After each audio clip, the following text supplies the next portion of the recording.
అంటే శ్రమలో మిమ్మల్ని నిలబెట్టేది ప్రభుత్వం ఇచ్చే ఆర్థిక సహాయం కాదు. శ్రమలో మిమ్మల్ని నిలబెట్టేది 10 మంది ఫోన్ కాల్స్ కాదు. శ్రమలో మిమ్మల్ని నిలబెట్టేది దేవుడితో మీకున్న సంబంధం. I want to tell you this. That makes you stand against any affliction, any odd thing. అది ఎంత పెద్ద శ్రమ అయినా సరే. నా అటువంటి పాస్టర్కి, అటువంటి దైవ సేవకుడికి, ఎటువంటి దైవ సేవకుడికి?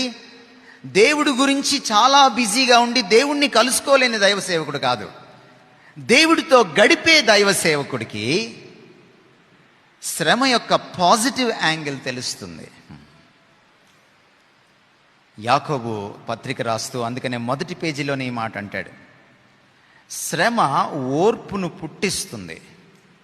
అందుకని శ్రమ వచ్చినప్పుడు మహదానందం చెందమంటాడు, మహదానందం చెందమంటాడు.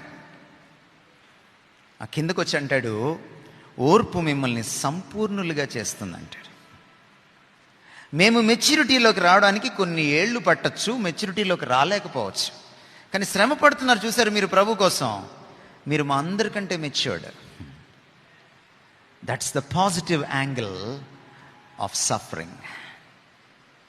శ్రమ ఒక క్రైస్తవుణ్ణి, క్రైస్తవ సేవకుణ్ణి పరిణతి చెందేలా చేస్తుంది, ఎదిగేలా చేస్తుంది.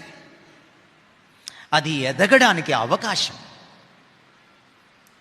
Suffering has got a positive side.